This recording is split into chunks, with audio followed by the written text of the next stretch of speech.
We wanna get it crunk in the club, with a crunk in the club, crunk in the club, crunk in the club, crunk in the club, with a get it crunk with a couple hundred thugs. Crunk in the club, with a crunk in the club, crunk in the club, crunk in the club, crunk in the club, with a get it crunk with a couple hundred thugs. Everybody round, everybody round, everybody round, everybody round here. Everybody round, everybody round here. Know we getting hype. Everybody round, everybody round, everybody round, everybody round, everybody round here. Know we getting hype. Coming off the bench now. Waiting for this moment, swinging for the fence now. Coming off the bench now. Gotta get up, cause we about to get down.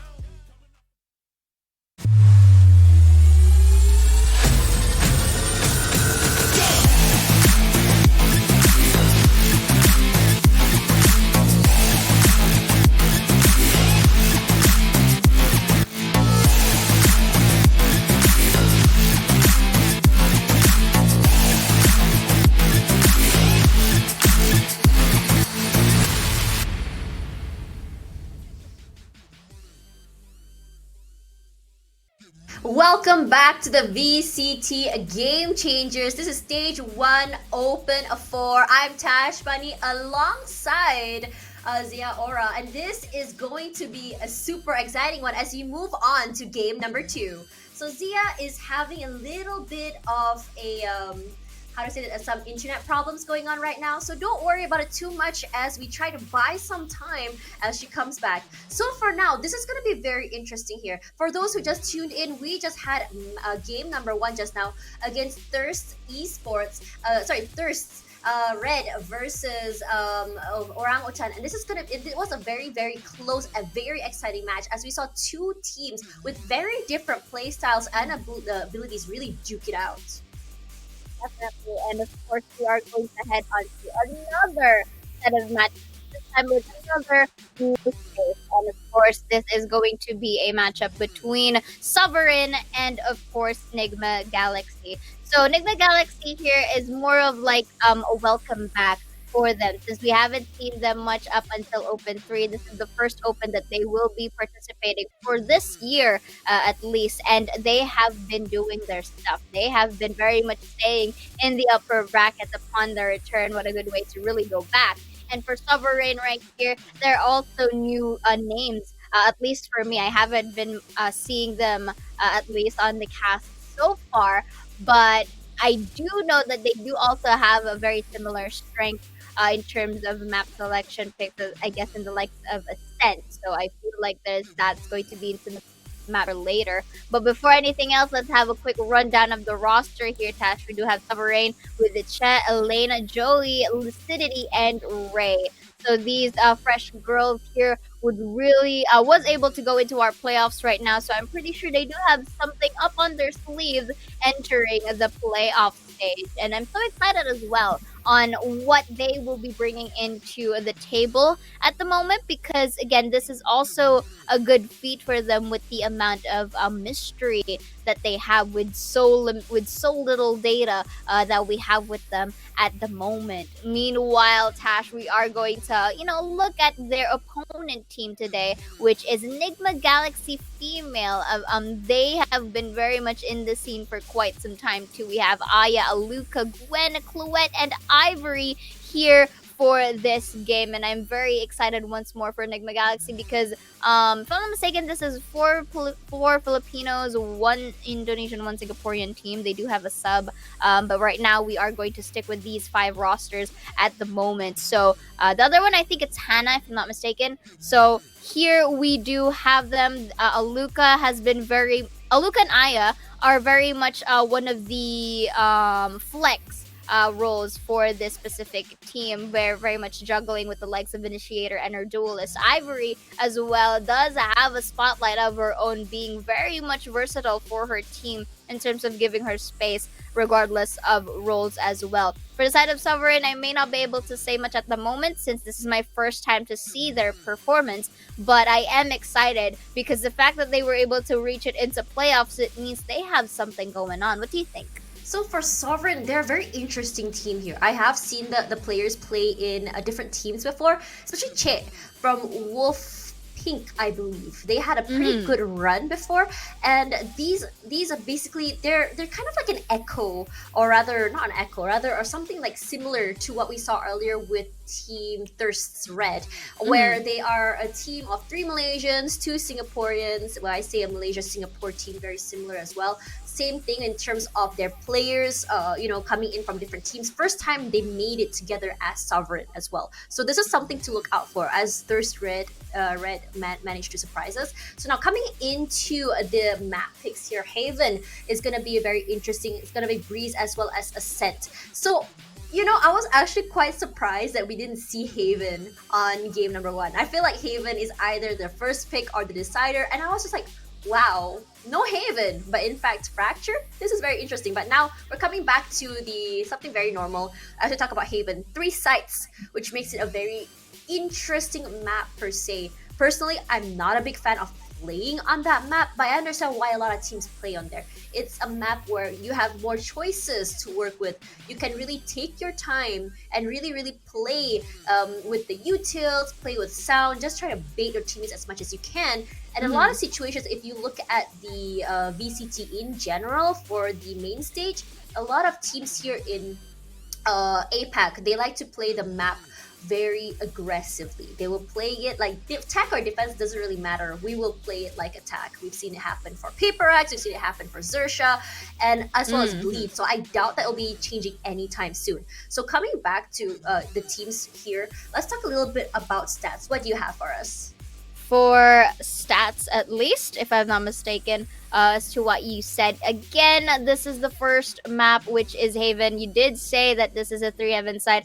For Nigma Galaxy, they are sitting pretty well in terms of stats-wise because they've only lost this map once out of 2, 4, 6, 8, or 9 times, to say the least. And whenever this is all throughout the open and all throughout the series, but right now this is so interesting. At least for Nigma Galaxy, it's as if it's very nostalgic for them to see them back on track right now. So for the side of Sovereign, however, in terms of their Haven, they were able to win it as well with the 2 rounds that they were able to, or the 2 games that they were able to play in this specific map. But then again, for Sovereign, I'm giving them the advantage here, benefit of the doubt advantage here, because again, I did mention earlier, they do have that mystery factor. They do have the limited data that we have, so it means that maybe they do know this map as well by heart.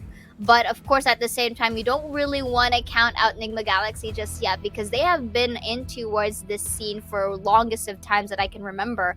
And ever since I did start, really getting in towards Valorant or FPS in general, I've been seeing their names. So with that amount of experience from Nigma Galaxy, I feel like that can also be a big contribution on how they are able to play a big map such as Haven.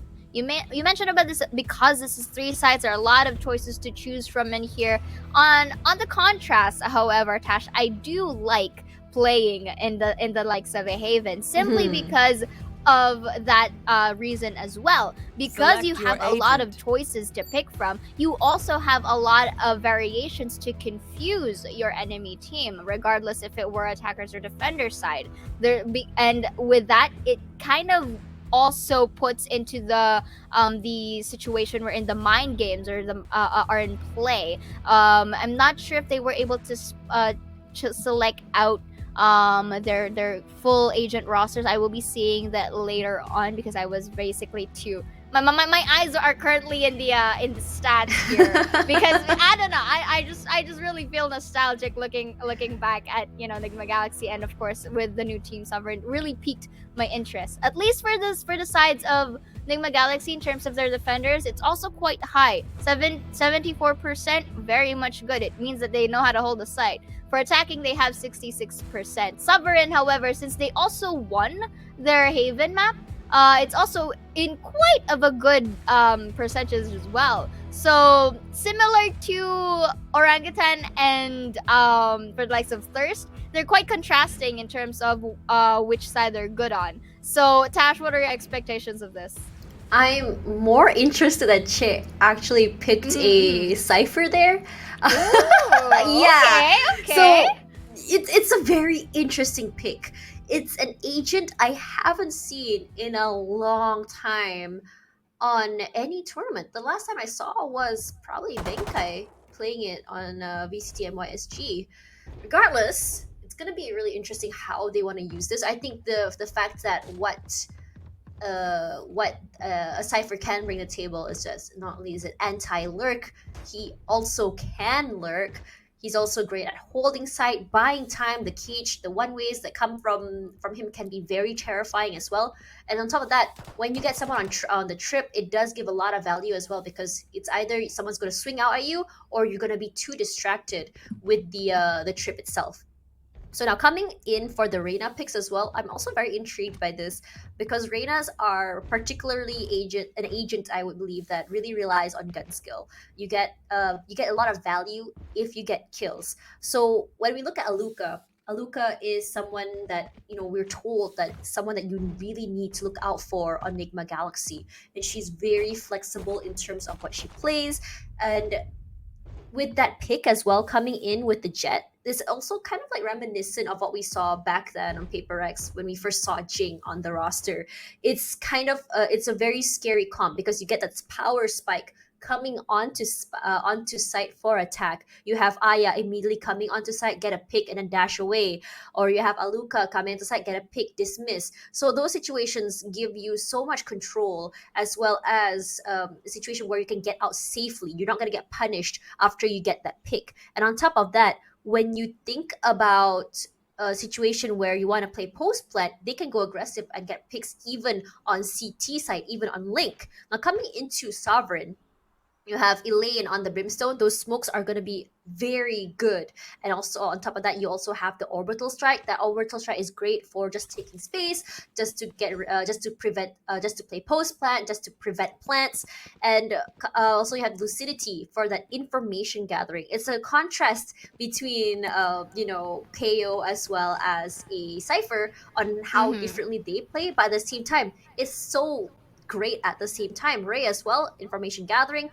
But my concern for Sovereign is that site taking for attack. They don't have, I mean, in terms of Reina, she's a great duelist. But I think in terms of taking space, I would rather see a Raze. I would rather see maybe even Neon. It's just how much space they can take and clear the back of site compared to a Reina. And even it doesn't necessarily have to, be as well the Reina to be changed. But before I get my point across, Joey actually starts it with a 2K already, dwindling the members of Nigma Galaxy to 3 this time. But they're slowly pushing C. So let's see if they are able to spot out Chet, in which you mentioned right now. A little bit of a whiff right there, but Aluka was able to get her stuff going and also the orb to heal her up. Oh, I think she was able to spot out and to get that chip damage from Ray.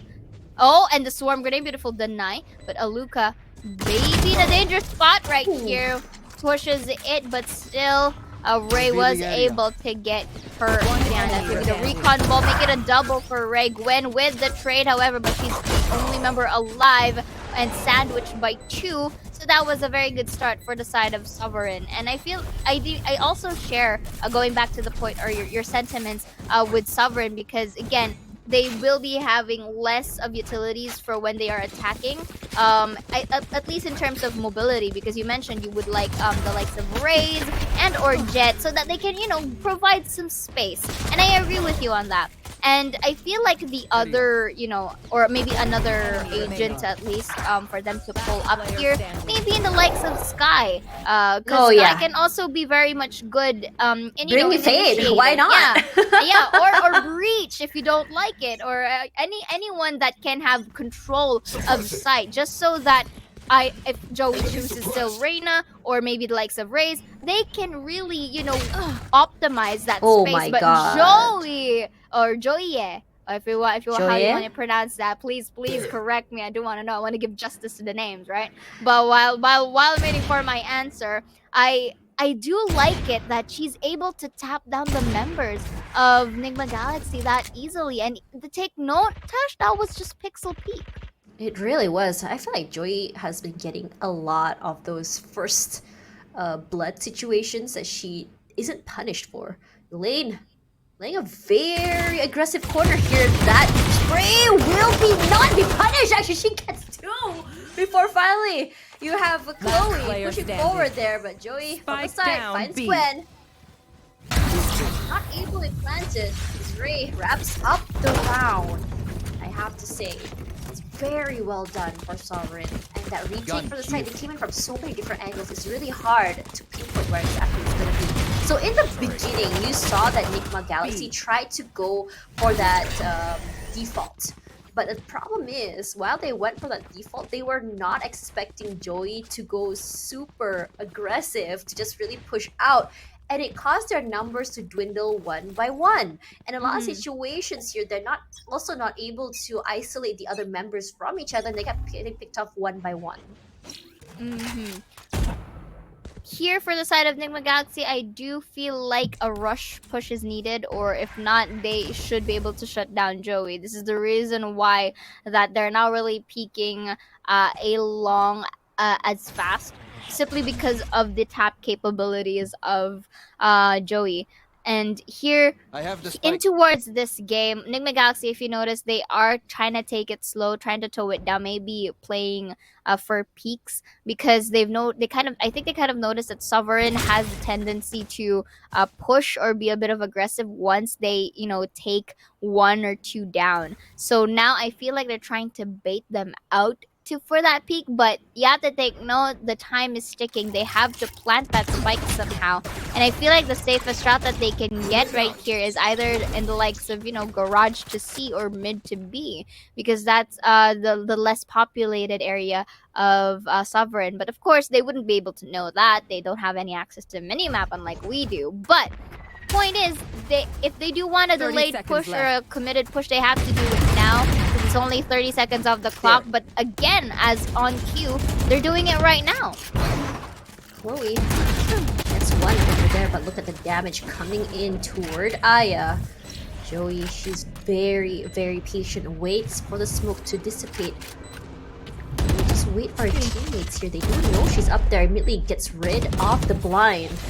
Up there, and hear the shock darts coming through as well.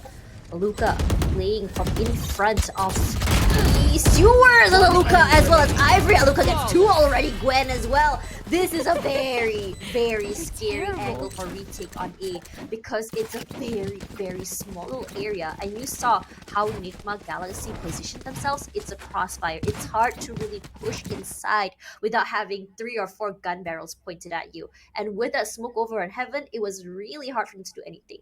So, like it or not, they were in a situation where it was really hard to retake, and I have to give it to Nigma Galaxy. Solid post-plant defense. Course, and they were still able to, for Nigma Galaxy at least, they were able to get a point this time on their third one. But then again, because of that, now Sovereign does have a more solidified weaponry that they can use in their arsenal, and I feel like this delayed push that Nigma Galaxy is going to do can only be on situational cases, because I don't think the same technique would, fall twice for the sides of Sovereign at the moment. So right now, that's going to be a quick shock dart right there, just to chip some amount of health. She's pushing in. And here, pushing in towards garage as well. Just a quick peek, and there you go. Luca takes one for the kill. Is it going to be another, though, as she quickly transitions to garage? But Aya got her back from City. Will be taking Shed down. Make it a double as she gets Lucidity as well. The site is now clear for the post-plant situation. And only Joey and Elaine to remain here, as they may attempt a split push here from garage or City. But look at this double peek. It's so cheeky coming in from Nigma Galaxy. It's as if they're waiting for someone to be here at this point. One denies the leer, but Joey may have an A or two here. But look at this, Ivory and the gang just secures garage, and the triple peek from Nigma Galaxy secures them a flawless round. That was firing range into garage. But I really liked how Nigma Galaxy did that. The amount of map control, just because Aluka was not scared to push into smoke, used that smoke to her advantage, catches their Sova off guard on there. Suddenly, Garage, they lost control. B-Link, sorry, A-Link, C-Link, they lost control. So it was really hard for them to do a retake in general. And it was basically just well done from Nigma Galaxy. They basically already figured out how exactly to get onto a site or play against Sovereign. Now it's up to Sovereign to figure out how exactly to kind of stop them or at least play this plan here. Luca, she is just pushing forward right now, not even scared. Lear comes out. For now, more sprays come through, clears out the left side. She's taking the time here as Chloe immediately finds Lucidity, catches her off guard in lane as well with the Sheriff, finds Ivory in return. So it's a 1-for-1. Different parts of the map here as we feel like a lot of teammates or members are still scattered. What are you doing? Just you know, she's chilling. She's creating the presence, and I think it's effective because look at the other members of Nigma Galaxy right now. They're already on towards A, so the diversion play is very much effective to say the least. And look at that tap from Gwen as well. And that was in smoke, so that was just ping information from the team as well. Oh, now a little bit of a delay in terms of that location, but I feel like Aya goes for the bait, spots out the arm. Elaine still gets that tap down, so this could be a potential clutch for Sovereign if they play their cards right. But this is 3v3. They don't really have that much time to spare. Orbital strike. Last player standing. Knee range, Joey does get 2 before Chloe finds Ray straight to the head. She does only have 15 HP left. Joey moving forward here. It's gonna be just so easy if Yu is gonna come through, but will she have enough time? No, Let's see. I mean, of course, the gameplay here is to just buy some time, right? But I don't think... Oh, there's still time. Ooh. Oh, actually, no. There's no time. There's no time. No. Ooh. I have the spike. It's a really serious situation here. I'm liking how Nigma Galaxy is going for picks here.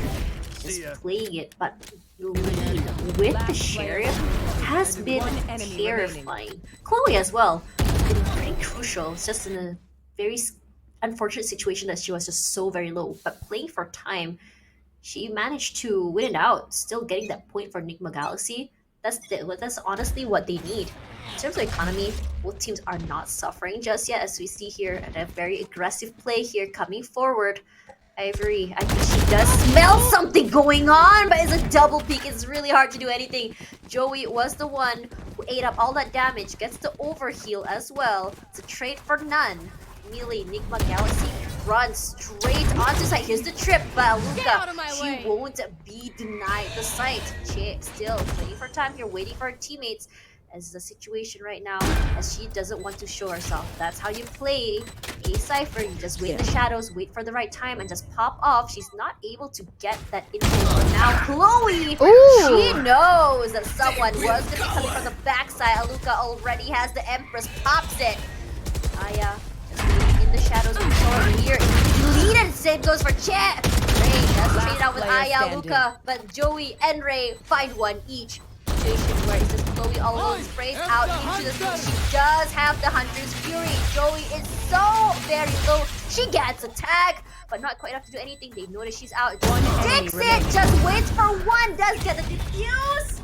Sovereign wins this, unfortunately, but it's still a very costly round. Indeed, and here we go. Nigma Galaxy already starting to pop off and get their footing right here. And towards this replay, though, we do see an amount of hope for Sovereign from that early getting for Joey and Ray to have their sync ready. But beautiful post-plant situation coming from Chloe as well. The fact that she was just patient in that fight, all the more kind of really sticks their discipline all throughout. And Chloe, she has the tendency to place herself in the most predictable corners, and yet it still works out for her. She gets doubles, she gets triples, she gets those collaterals up and coming. And I feel like that demonstration earlier was nice. But look at this Aya with a one shot with a tap. But look at this Ivory with the 2K and Gwen as well with the kill of her own. Ray for the trade. But with that being said, Chloe for the cleanup. Quick game and basically a quick, match or round for this specific series. And wow, this is that's just interesting. It was really quick for the side of Nigma Galaxy. That's honestly the power of having two duelists. You can take up so much space, especially on attack. It was really hard to react, and especially on A, I have to say, retaking A is one of the hardest things to do, especially as A-Link is just so very narrow coming through. For now, coming ahead will still be Nigma Galaxy. Rushing forward again, they're not scared. W Gaming might just be the name of the game here as Aluka immediately rushes onto the site. They already know where exactly the trips are going to be. We do see smokes coming through as well. We see some time ticking through as well. We do have the lockdown coming through, but it doesn't matter for Aya. She's going to be spraying out here. Chip playing a very close corner. She does take some damage from this place. He does get one, trades it out. Ray not quite getting so much value from the Hunter. Regardless, as the sprays come through, Chip finds her lucidity and Joey get one each. Aluka finally finds Ray. Aluka with a 3k to pocket Aya as well. Nigma Galaxy makes attacking rounds look so good. As I remember from the previous days where I used to cast this team, Nigma Galaxy has been very much known for their aggressive plays. And when I say aggressive plays, they take it to extra.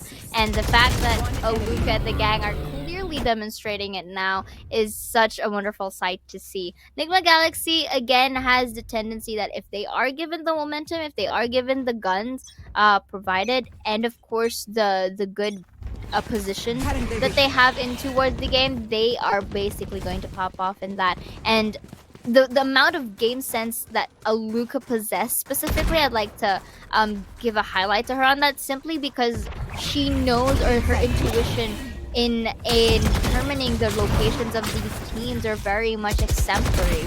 So right now, look at destroying all of the utilities from Che with the cost of Che, tapping her down. But Aya is there for the trade to equalize the manpower. They now know where they are. Aya knows where Che is, and that is her avenging her fallen comrade. Not gonna stop yet as she takes 3, and that getting her 6th point already. You know that Haven is a map that's heavily geared for attack. If this keeps going on, it's very big, how do I say this? Very big deficit in points, or gap rather. It's going to be very hard to climb back.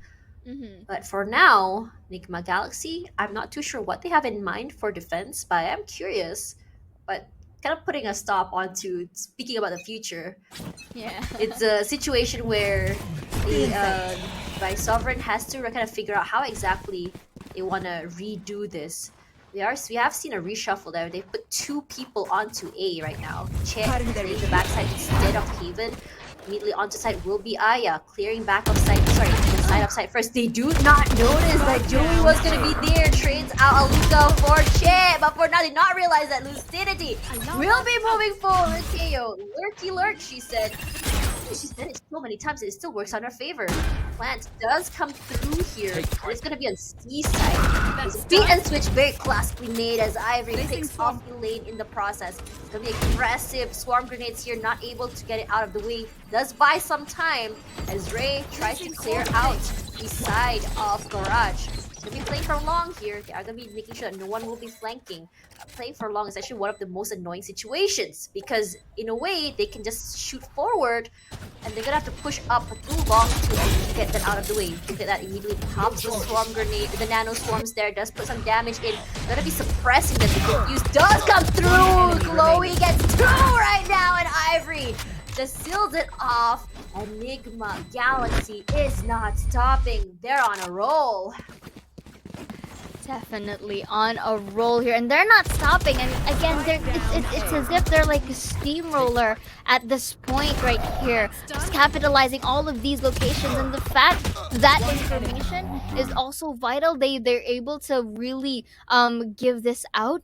It's very much known that Nigma Galaxy is really out there. Sovereign, however, this is actually a good use for them to go and call this time out, just so that they can reset everything, or just so they could have a very good plan on how to take hold of the sites respectively. So right now, I wonder what their plans is going to be here. But I do feel like since they are the defenders here, I feel like they can just they can go and wait for Enigma Galaxy to be the ones who could push a certain site, because until that spike is planted, the defender side always have the luxury to wait. And this is where the mind games come into play for Enigma Galaxy. If ever they would go for a push, or very much a delayed push, or a very much aggressive push, either way it's going to look so well with them, or they can really play around those cards. But for Sovereign, I feel like they do need to tweak some of their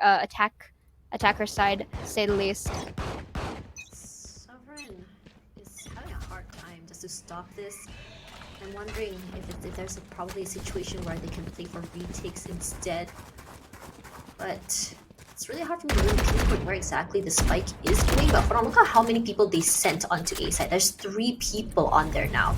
They do have the information here. Look at their lucidity from the side, not getting the value from the judge. Unfortunately, Aya as well gets Chit. Aya gets 2. And for now, immediately gonna move forward. Doesn't really matter. Get the information. Ray does get 1. Unfortunately, Aya already with 3. She is not afraid to just move forward and go straight up. Last round before the switch. In your face. It's a 3-8 situation right now. That's a 5-point deficit as we go into the half. If, say, they can at least get maybe 4 points for Sovereign, it might kind of slow them down. It gives them a little bit more leeway as they move into the second half. But I'm not sure what exactly will be happening on the second half, because for Sovereign, it looks very well done here. You have your Cypher to play from the side of defense. It looks really good. Unfortunately, that Cypher is not getting that value, because where Cypher is exactly the site they're going to be rushing onto. And on top of that, they know exactly where she's going to be putting her trips. They know exactly where her cam is going to be. So it's really hard for her to really reposition. Regardless, Elaine, she does have the Molly there just to buy some time. And this time around, Aluka moves forward. They immediately look at that orbital strike coming to the room, finds Aluka. Elaine from the side there does get 1. Aya does find lucidity in the backside. Ray as well finds Aya. That's their duelist out of the way. And now Joey from the back immediately finds 1. Oh. It's a crossfire. Beautifully done. Gets the 4 points. Moving forward, gives them Switching a little bit of sides. wriggle room. And it's only a 4-point deficit.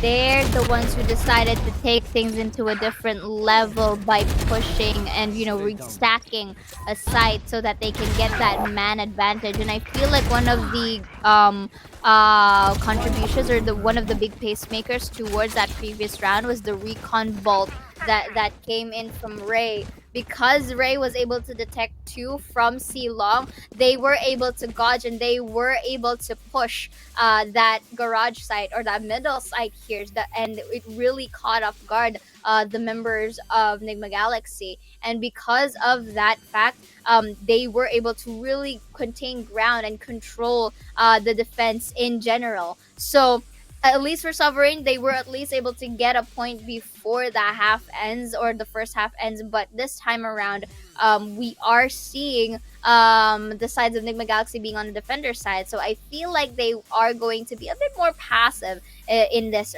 run. But what do you think, Tash? Personally, it's really hard, but with a double duelist comp, I can imagine Nigma Galaxy just going for picks. They can go on lurks, they can just push out and just catch them off guard, playing the pincer play. It's very doable on Haven. And in that situation as well, we talked about earlier about how defense can also be attacked.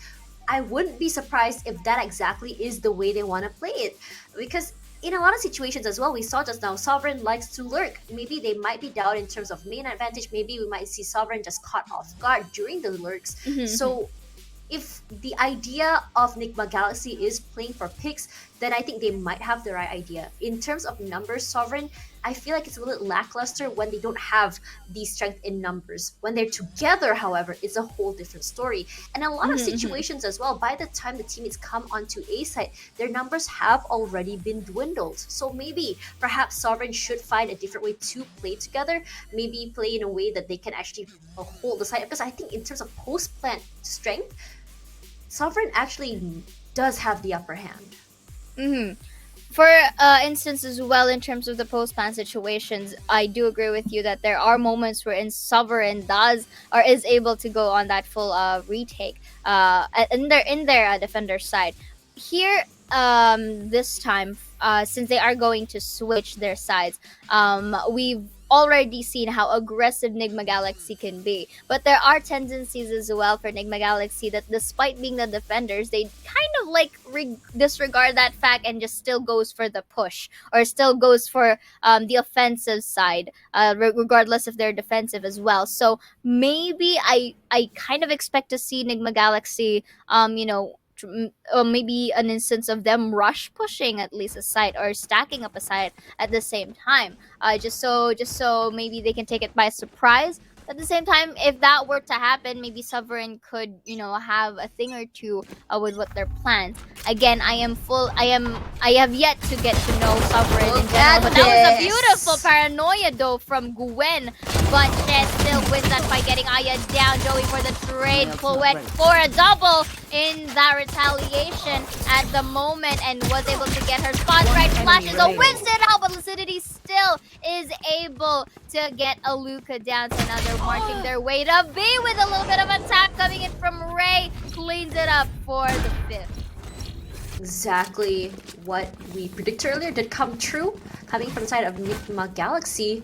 But they were severely punished for it. Just look at this. Joey, well played with the dismiss. But look at the other members of Sovereign immediately just collapsing forward, just helping out the teammates that really caught them off guard. So for Nigma Galaxy, in terms of, I think they have the right idea here, but they just weren't expecting someone to be playing like that. And as for Sovereign, well played, because they immediately knew what exactly was going to be happening. Aya, she definitely is a person that will not be denied with this aggressive gameplay. She wants to go and get those picks. That smoke will be denying her. That vision immediately has to dash backward. And for now, they're just making sure that no one is flanking on the other side. Joey just spraying straight into Garage here. She moves over on the other side there. Che does find Ivory on the backside. They will play inside the smoke with the Aldro and try to get some information. When they already have gone through a Garage here, coming in from the back, but Che was ready. Lucidity gets one for herself as well. Shock dart just to buy some time there.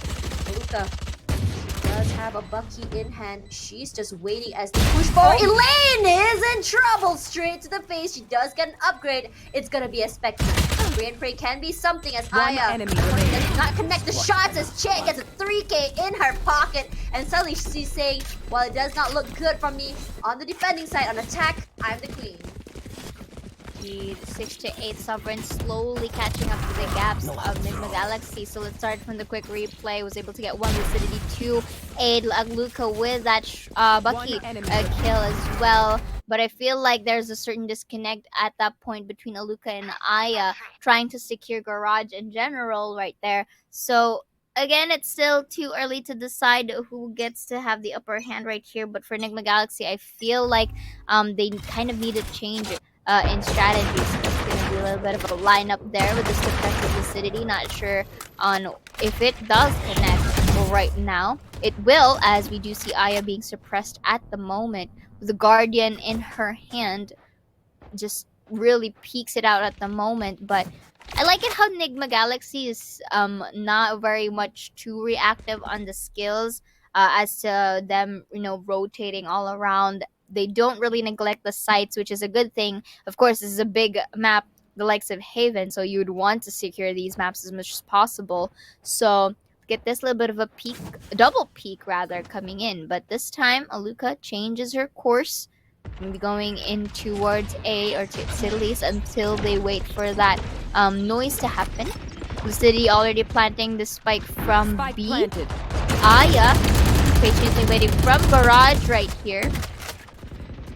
And let's see now. This is the post plant. Both of them are in. Two are in backside. Shock darts are there, able to get those damages through and through. Ooh, look at that, very close for Chloette. It's smoke here. Ray spots out Ivory, but Chloette for the trade as well. Chet take Chloette down. That's a double peek, but Aluka still gets the kill with the Guardian and the tree. That's gonna be the Paranoia as Gwen secures the kill of her own from the behind the lane.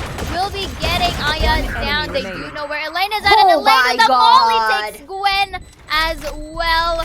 Here, no time for Aluka to basically defuse the spike, but she only does get a consolation prize, getting the body of Elaine right here. But 7 to 8, very close now. Looks like the newer faces that we have right here, Tash, is really giving us a good fight. Enemy remaining. Just absolutely insane. But honestly, in terms of Sovereign, the post plans have been absolutely ingenious.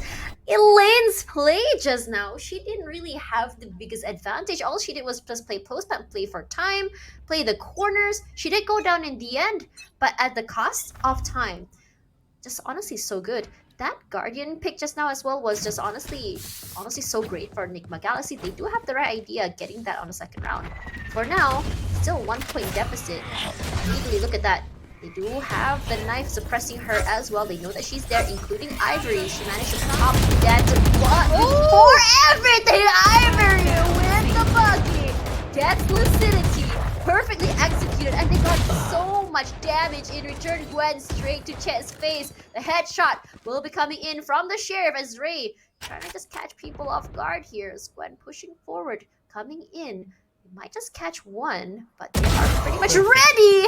Ray is someone that says, I check every single corner. Timing is crucial as Aya barely misses that as she looks away. We have Chloe right now. She is on A side, still waiting here because I'm not too sure where exactly it's gonna be. It's gonna be A. She does get one. We know that Chloe can be very scary with the gun. She gets two beautiful sprays. It was all Chloe. Chloette with the beautiful collateral, but living into her name. Chloette, you are a monster, literally a beautiful one at that. Getting great sprays. Yeah, looking at the quick replay right here. Ivory with a bucky at the face and the discipline to just hold her ground. Ray, however, was able to get the opening from A Long. But look at this, the beautiful lineup again. We've seen barbecue. Looks like we're having that feast tonight here, Tash, because the timing for Chloette to just really peak was so perfect for her and for the team, really denying that tie that could have come from Sovereign. It's been phenomenal for her. She's been really putting so much impact for her team. That discipline as well, she didn't rotate just now as well. Really gave that value. Regardless, this is where Sovereign kind of needs to figure out what exactly they need to do as their sort of their role is stopped in its tracks. And I'm actually really liking the fact that they're just like okay with cutting their noise, just taking their time with this. Because earlier it looked like they were going for those picks first, but for now, this change of pace, this is what I really like seeing, that reaction coming in from every round, showing that they really learned and they want to try and read as much as they can. City moving forward. Aluka, this is a very dangerous corner. Will she get few? She gets one. Not quite enough to get two. Getting one key from the other side. Oh no! Gets one more as well. Really pops that ultimate there. She knows exactly where the other members are. Ivory pushing 30 forward right seconds now. left. She is suppressed. But when they don't hear her, plants through, denies that plant. Spike down Pushing A. forward here. She can Last play for player time. standing. Now she does get one more. That isolate has been so good for her. Not before Chet puts her 3K in her pocket. And this is one of those situations here where I think Chet really shines.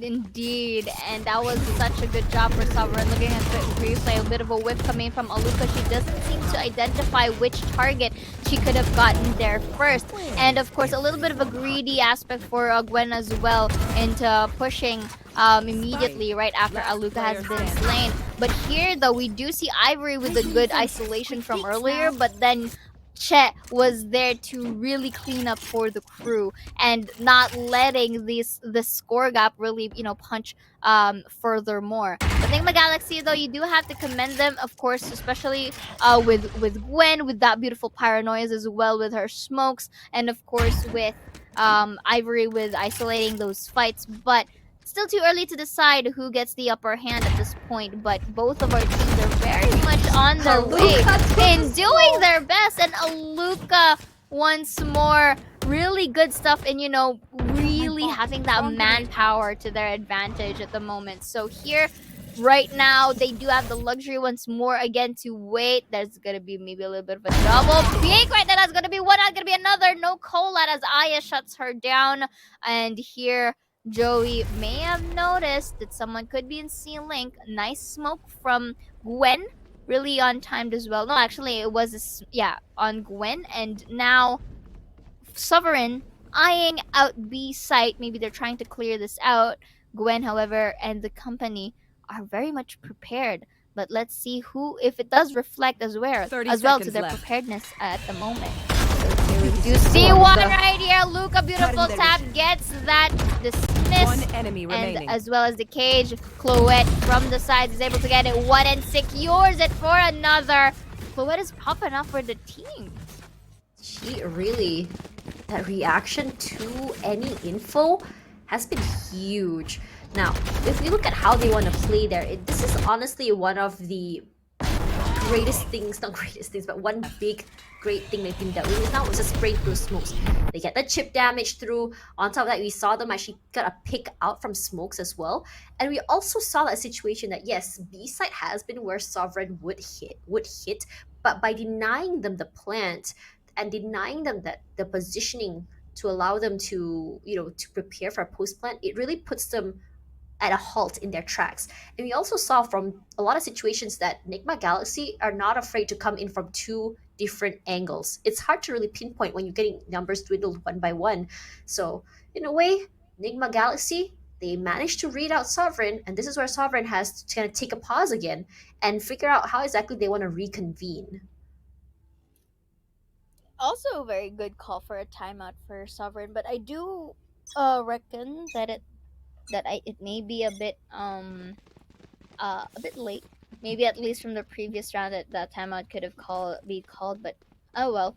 But at least for Sovereign, there were moments wherein it was a very close call for them to reflect it or to make it into a point. But again, Nigma Galaxy very much quick wits in terms of really tweaking their strategies and to make it seem like they're unpredictable. It just goes to show that they're very much versatile in this map.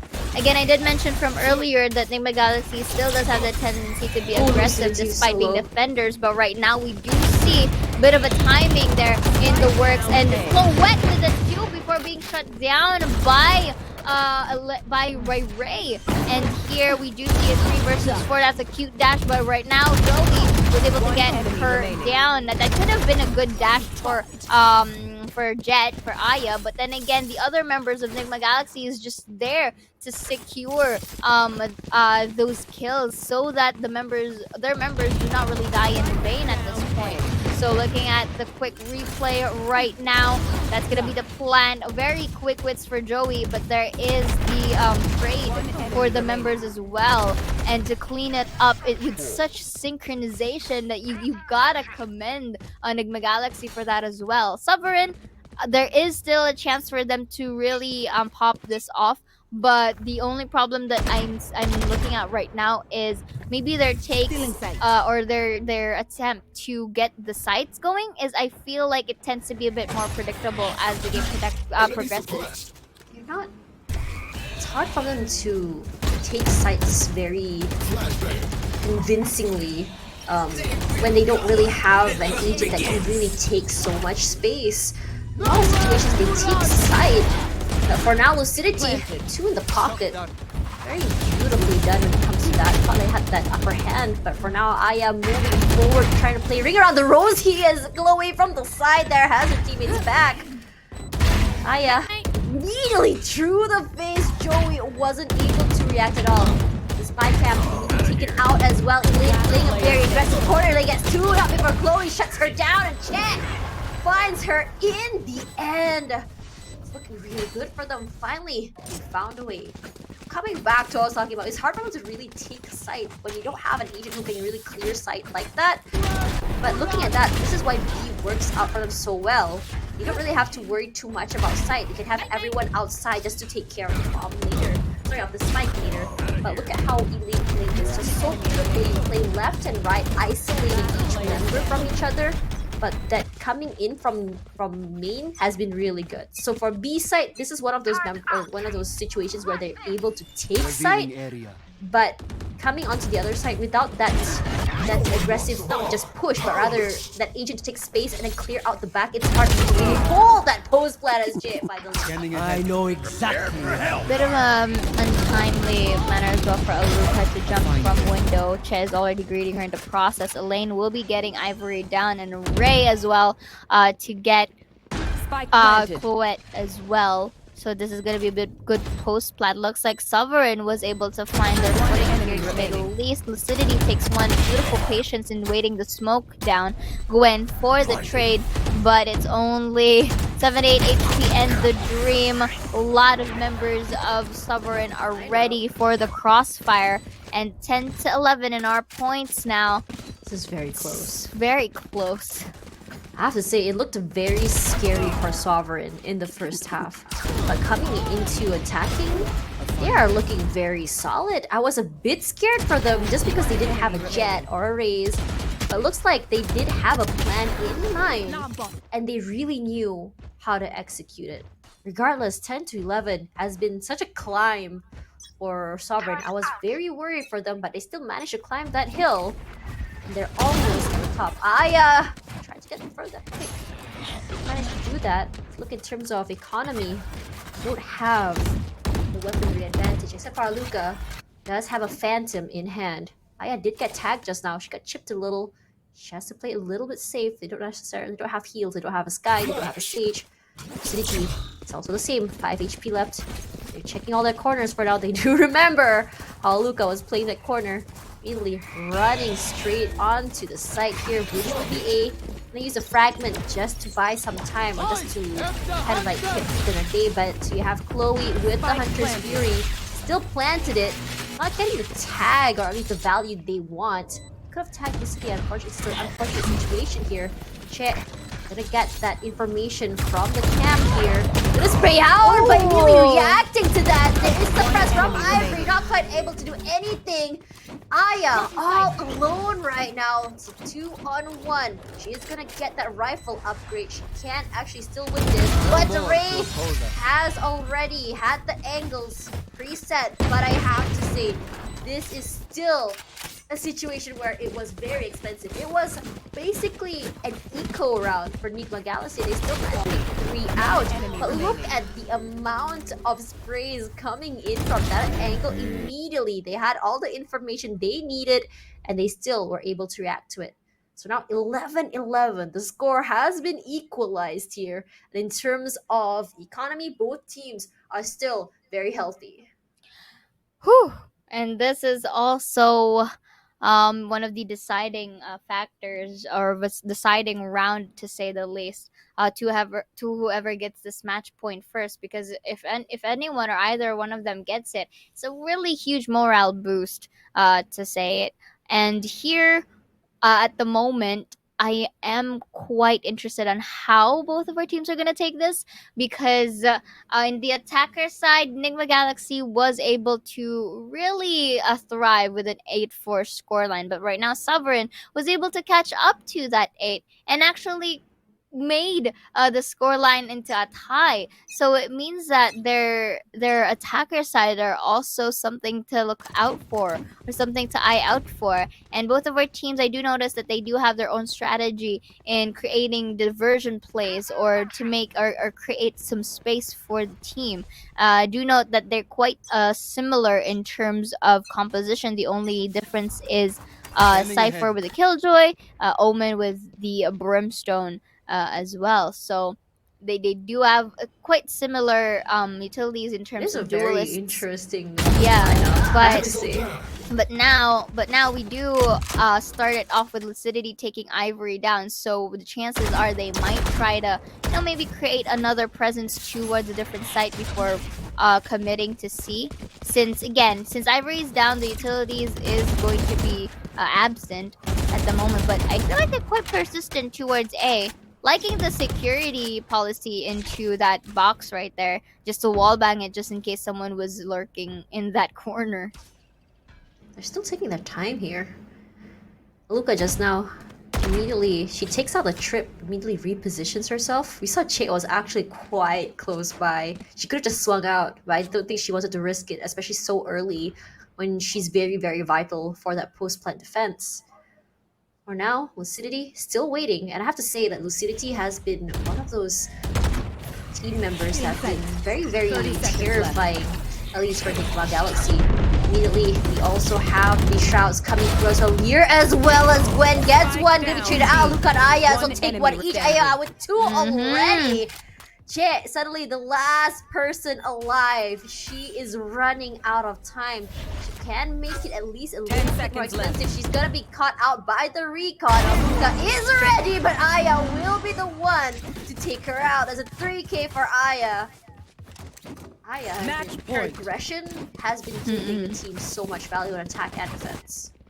Indeed, looking at the quick replay right here, that was actually a very nice triple peek from Sovereign, but then here is where it starts. Gwen takes one, gives them information that they're all going inside B main, and just like that, they were able to play around the backsides of B, and you guys have witnessed it. They were able to crossfire in both C link and A link respectively, just so that they can have that man advantage, and just like that, match point here. Aya starts it off with the first one, taking Lucidity down at lane for the trade for another kill, but Joey is there to help Oh, her they're fallen bringing the fight to comrade. But them. look at this right here. They're already pushing, but that was a bit of a whiff from Aluka, and Joey is there to answer to her calling to make everything down now to a 3v2 situation.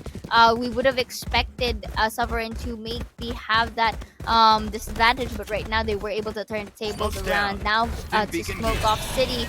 Very good job as well for Elaine to get some more coverage in the process. Spike, however, Gwen is still in the hands of Elaine, and now that Spike is going to be planted. the Spike plant right now. We didn't realize Pepe was there. That's gonna be one for Ivory. They already know the others in the box, and just like that, we do see now Nigma Galaxy secures game 1. Wow. Very well Defenders done by Nigma Galaxy. But again, this has been a tug of war, especially on the second half here. And I think one of the thing was Ivory was able to get onto the site unnoticed, as everyone was just so fixated on Gwen teleporting and coming in from C-Long, and gave her the advantage to come onto site. And I think that's a really great mind play for them. And I have to say, from Sovereign, I was a little bit scared, a little bit skeptical about their agent composition, but I have to say I take it back, because they knew exactly what they were doing with that composition and how they wanted to execute it. And again, you don't really want to count out Sovereign just yet, because we were seeing them. They do also have their headshot skills. They do also have their senses of the map. But before anything else to add on to note, we will be looking at the stats quickly right here. So 11-13, very close fight between Nigma Galaxy and Sovereign, but Nigma Galaxy will come out as the victors. Aya with the MVP with an ACS beautifully done of 267, 1.8 KDA, and 23 kills. Ray, on the other hand, will be for Team Sovereign with 18 kills, 223 ACS, and 1.6 KDA. Of course, respectively, you do see the members out here for Nigma Galaxy not really falling off behind Aya with, with an advantage of 7. Chloette was able to get 260 with 2.4 KDA. So you gotta consider that as well.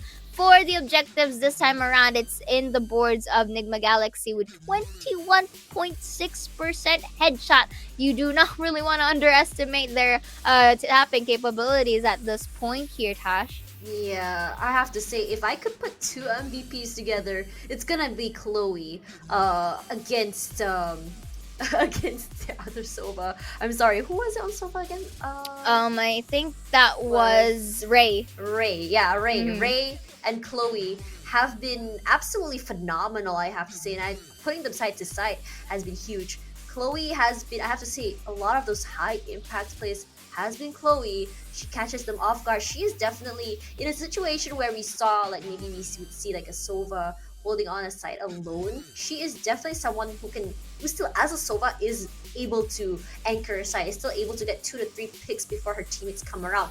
definitely a person that is to be reckoned with. But even at the same time, you also see Aya just immediately taking up so much space with so much speed as well. And I really think like while I was a little bit scared for them on defensive side, they really knew how to play around the composition brought in by Sovereign. Regardless, it was a tug of war between both of the teams here. And in the beginning, we saw more aggression coming in from Sovereign, and it paid off. And then suddenly you saw Nigma Galaxy change the pace up. They're like, okay, clearly this is not working out for us. We're getting picked off one by one as we go onto the side. How exactly am I going to get this value? Let's play default, let's play picks. And it's been working out so well for them. And I did see the same sort of situation come in from the side of Sovereign. We saw them sometimes make so much noise and commit so many resources onto one side. And then suddenly, as everyone rotates onto this side, you see them just making a beeline for the other side. And again, you do also have to consider that Sovereign does have their own limelights as well, with the great usage of utility and really nice double and triple peaks. So I feel like Sovereign and Thirsts are quite cousins or relatables, because they love to go together. They don't really wish to go alone. But in some certain highlights, we tend to see that there are moments wherein Sovereign is just peeking it one by one. Hence, the members of Nigma Galaxy are just taking advantage of that fact, and for them to just basically pop off and get those kills ready. I do love as well the rapid eradication, or the rapid cleanup for each and every round that Nigma Galaxy was able to show us during those games, because it's not really an easy feat to get those collaterals. And Chloe, in towards those sites, she was able to just predict, and just with that good timing, just really her aim is just really great for the team, and it works out well because it just doesn't boost your morale but also your economy and again your mental state. But that is going to be the first game of the second match of day 2 of Open 4. We do have Nigma Galaxy with their potential match point. Will Sovereign force out a game number 3? We'll find out after a short break, and we'll be right back.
Interesting agent compositions as well as a tug of war were what we were served on game number 1 of Series 2. Today I'm Tash, but alongside Zia Ora, and we're casters for the VCT Game Changers Asia Pacific Series, and this is stage 1 open for day number 2. So, for you guys who just tuned in, we just saw the first match between our two teams, Nigma Galaxy alongside Sovereign, while Nigma Galaxy took the first point. But I have to say, Sovereign was so close. Indeed, there were moments wherein it was literally like a rally between the teams in terms of points. It made all the way up to 11th point before they can even break the code for the side of I was Nigma expecting Galaxy. an overtime, honestly. Yeah, same. And in terms of a 13-11, but right now we are gonna go into the beach right here. So I hope you were ready with your swimsuits, everyone, because here we're gonna go towards Breeze. And Breeze right now, no, we've already established that Breeze is quite an interesting map to have. Again, very gun heavy, very aim dual side as well, because knowing at the distance, it's very much interesting for both sides of the team, or seeing them how they are able to play this out. I will expect another chamber from one of the teams as well, or maybe even both, because it kind of complements. Chamber very much complements with larger maps such as Icebox and or Breeze, so I'm not really going to be surprised at that point. And as well with the Rendezvous, really can get those mind games going in. So the reason why I'm looking into my right, your left is because of the stats. If I do this, you already know. That's real. Right now, so Breeze, starting off with Sovereign, they were able to win it 3 out of 4 of their games, respectively. So I guess it is safe to assume that they were able to get a certain amount of mastery in towards this map. Nigma Galaxy, however, Tash, they were also able to win their Breeze map. Only it's 2 games out of Sovereign's 4. So again, in terms of these are just stats, and stats alone, anything can still happen at this point in time. Looking at a quick percentage of what they have, it's quite positive for the side of both teams. On defender side, we do see above average. For the attacking side, though, it's quite favorable more for the side of Sovereign. For the side of the likes of Nigma Galaxy, their attacker side are also very much in good play. So I'm quite expecting to see a very huge boost, or expected, at least for Nigma Galaxy, whenever the second half arrives, because right now they're starting off as defenders. It isn't a positive percentage though. However, again, with a game such as these, anything can happen. And again, as expected, Tash, we are going to see the chamber once again. Only for Nigma Galaxy. And once again with the Cypher, I believe that's their anti-lurk coming in there. You have Cypher with his cams, with the trips. I think it does bring value just to prevent those lurks. But I don't know. I still really think that a chamber would bring more value just because of its dueling power, just firepower in general, just so high on top of that trademark. But again, I can't just be skeptical here because we saw what Chit was able to bring to the table last round. So I'm really looking forward to it. We did see just now, Chloe was hovering on the Yoru. I was excited for a little while. I really wanted to see him played. Wasn't happening just yet. But I'm kind of glad to see, like, in terms of stable picks, like say a Jet is picked for Lucidity this time. We see her not on a KO, but instead on a Jet. And honestly, I would like to probably see a KO on this map as well. There's a lot of value you can bring to the map. But we just gotta wait and see how this is gonna go. But for the side of Nigma Galaxy, they're still gonna be maintaining that Reyna pick. But this time it's gonna be on Gwen instead of Aluka. Putting Aluka on Chamber. It's gonna be very interesting for me. I have not yet seen Aluka's aim when it comes to the op. So this is gonna be really exciting. Because when it comes to how well the chamber is going to be, it's going to prevent lurks. That's number one. Going to give information about anyone being outside of the map. And number two, it's also going to be great for holds. And we've seen Aluka's aim has been very, very terrifying just now. So I don't know, the bar is pretty high on my end. I really want to see this just pop off. But Elaine this time, instead of Brimstone, is going to be still playing controller, but this time it's going to be a Viper. So we all know that Viper is pretty much a staple pick on Breeze, especially on A side, where she is very dominant. So this is gonna be, I would say, I'm really excited to see both of them just really bring it out. I'm still not too excited about seeing Reyna picks here, but Yeah. the way that Joey as well as Aluka played it just now, it made sense. To be fair, yes, and for the side of Sovereign, I feel like they're just going into their comfort picks at this point because yeah. notice how it didn't really have much change in comparison with their picks on game number 1. So I feel like this is more of a comfort pick for them. To answer your question about how Aluka plays with the op or her sniping capabilities, I do not want to jinx her. So we will just have to see later, right? Yes, we do see. I'm not going to mention anything yet because I don't want to jinx her. I'll ask Quack later. Yes, you can ask Quack later. But the thing that I can guarantee is that this could be a very close fight again for both sides of the This is team. very aggressive. Yes, like that. And sticking to their stones again for Aluka. Aluka does not hesitate if she's given the chance to be aggressive like this. That's gonna be one spot out too, but now gonna be another as Joey goes for the trade. That's actually pretty good for her. Out? Oh, she Right now, no, she didn't. She didn't make it in time because Joey was able to peek before that even happened. So at least that's one for the tab to equalize the board at the moment. But look at how Aya rotates from mid already, spotting out one, tries to tap out Chet, but then again, a good reposition is there because I feel like she saw the other two members as well, and you don't really want to have that risk of being a double peek. Ooh, my god, that was a dink though. Yeah, onto Gwen as well. She needs a kill just to get that overheal back. What I have to say, without Lucidity, it's gonna be somewhat painful to just get back, to get onto the site. Gwen is very low. The number not very there just 30 yet. seconds left. We did see the trip already set up here. See the Lear as well. So Gwen just spraying through. Playing close quarter here just not to get any of the stray bullets coming through. But she did get one out of that. It's gonna be Elaine. She was also quite low, but look at that crossfire coming through. Ivory will finally get Ray in the end. Nigma Galaxy still, I would say, round number 1s have always been good on them. Indeed, and I like how Gwen did that. So again, going back here, Aluka tries to open it up, and then there's the first blood. Beautiful smoke kill as well from Gwen here. And look, she basically baited herself at this point while pushing it. So at that point, Ray was able to get her down, only to be secured by Ivory in the process. So notice how they don't really hesitate as well in using their utilities, because they know, especially the times that they know that it's going to be necessary. So here, a very interesting take this time in towards mid already.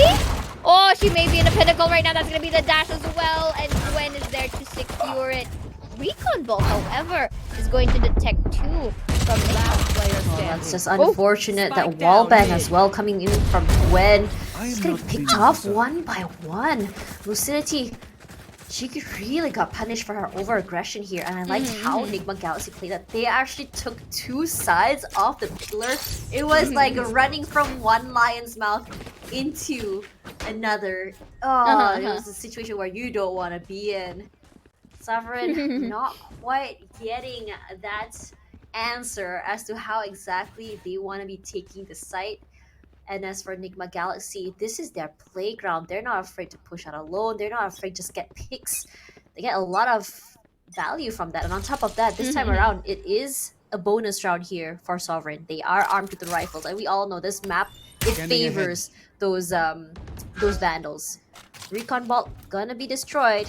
That means there is someone at mid. They do have some idea. Owl drone out as well. VCT does get tagged, has to immediately move away. The Elaine tries to get that chip damage in, does not exactly get the hit onto Aya. This will be moving forward. That's a very aggressive angle. I am so surprised that Ivory did not manage to get her, as she did have the advantage there. For now, Elaine moving forward. Lear does come through. Immediately does find Chloe, but look at the fire range coming in from main here. remaining. Chet wins that duel. Immediately turns around. Luca shoots her Spike straight planted. in the face. Spike planted. It is Aluka all alone here. Lose 2. It's a 1-on-3. Immediately, the Viper smoke wall is out as well. Toxic wall, rather. Ray is ready. He has her angles prepped and primed. Aluka moves forward here immediately. Whips a little, but still manages to bring it home. Truly, and I feel like there's nothing much to do for Aluka to go for that 1v3 because time was already ticking. She was quite far already in the vicinity, and I feel like even instead of going into mid, maybe in the likes of B main, that maybe she could have had the opportunity to take Ray in an off-guard situation, and then tries to jiggle peek from the sides of the entry points just so she could, isolate the fight from there. But understandable, because as well, this is the third round of our game, so it's normal for those who was able to gain their rifles to really win that out. So now in a 2-1, this is a technical pause right here for the side of Nigma Galaxy.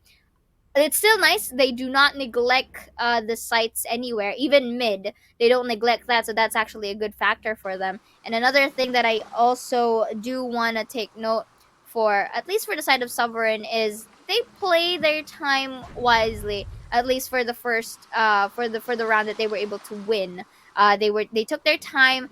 They kind of have the man advantage first before planting the spike, so that alone is already good. I just feel like Sovereign can address a more a more polished push towards the site without having casualties or whatsoever, so that it can be much favorable for them in the post plan. It's just been that situation for them where just now they weren't able to really hold on to their guns, at least for Sovereign. They lost 2 members earlier. We've seen Joey running that Bulldog, Chet with the Spectre.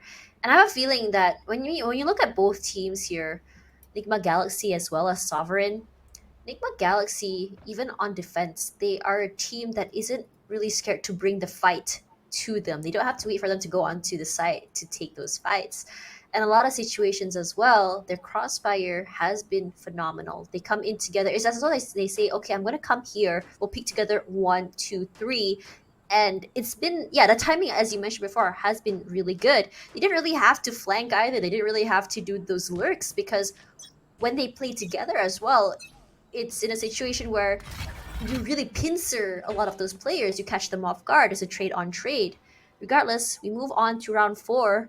For now, Sovereign, they might have an idea how exactly to close this out mid side. We are already seeing Gwen. For now, Gwen, the advantage is onto her. Did not check both sides. And Chet does take a little bit off that damage from the shock dart. Chloe still waiting. Start trying to see get some information. This is one of those scariest moments, those high pressure moments where you're not really sure where exactly they're gonna come, where exactly gonna go. We don't really have the information, but right now they do as Aya immediately gets Joey. That's a really nice off angle. She was at gave her so much advantage and information, and immediately Aya gonna be running to tunnels just to make sure that no one will be coming back through there. Ivory out of toxins here. Chad does have to play for time, but it looks like there's a sudden hesitance here from the side of Sovereign, where they're just like, okay, everything's open. Do we want to rotate? Do we want to go the other side? Orbs back up again. 30 seconds They left. just really, I'm not too sure if they can't make up their mind or if they're hesitating. Because at that moment here, they're not too sure where exactly every Standing member ahead. is. And I think that's the beauty of Nigma Galaxy. A lot of situations though, as Ivory immediately kicks off Ray, comes to the side that Chet as well is gonna go down. Yeah, Oh. already with a 3. Oh, Looks so good. Aluka didn't even have to move. that was just beautiful timing once again for Nigma Galaxy. Looking at the quick replay right here, Gwen was able to get that first as well. And the moment that they enter, Ivory shuts one down. Look at the Scorch, was able to get Ivory down, but with the cost of Aya getting a collateral from the behind. So once again, synergy and the quick response from Nigma Galaxy is something that you have to eye out for. Because the moment that they hear them rushing in towards the site is the moment that they also rotate. And with that being said, the those who are in towards A can just stand by if need be. If need be to rotate, or not neglecting the other side as well is actually a good discipline for them. So right now that barely shotgun was missed. so close for comfort as well. It really was. But honestly, coming back to your point here, Lucidity is always picked off so early. She isn't able to take that site and give value to the team. This comes back to knowing what your role is and making sure that you are responsible enough to give that for your team. Regardless, Lucidity here, I think this is what she's always wanted to do. She wanted to take site from mid, but her teammates are not exactly close by to give her that follow-up for that value. She's ready. Only a sheriff in hand. Elaine here playing the dangerous game. They do check her out! And she immediately gets tagged out. Luca with 2, Luca with 3 actually. We also see Chloe and Ivory as well. Slow start, but once the action happens, it ends in a blink of an eye. Enigma Galaxy, the game presence, the anticipation is just so real, and I feel like you're starting to have like an answer to your question about a Luca here, Tash. But then again, I mean, it's up for you to decide, and of course, I'm just here to give you a little bit of hints in there, wink, wink, without cursing anybody or She because said that too. Yes, You don't have to because say we much. have we have like this so-called like caster's curse, right? So we don't really want to jinx them just yet. So here we are again, another attempt. A B site here. Very nice toxins, at least for Elaine. But right now they were able to at least get that spike down for extra 300 economy for them if ever they lose or they win.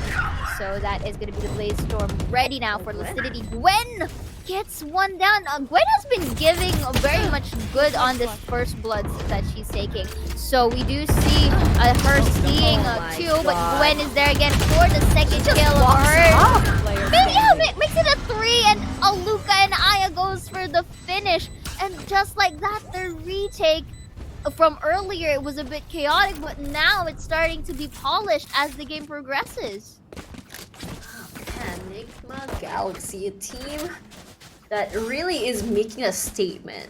As they say, we may have not qualified before this, but when we come back, we're gonna show you guys what exactly we've been doing in the time we've been gone. And this is a very scary statement because when you think about it, how flexible all of these players are is very scary. Like Gwen went from smokes to a duelist. They have Aluka going to Sentinel. It's Indeed. I don't really know how to describe it, but it's pretty scary.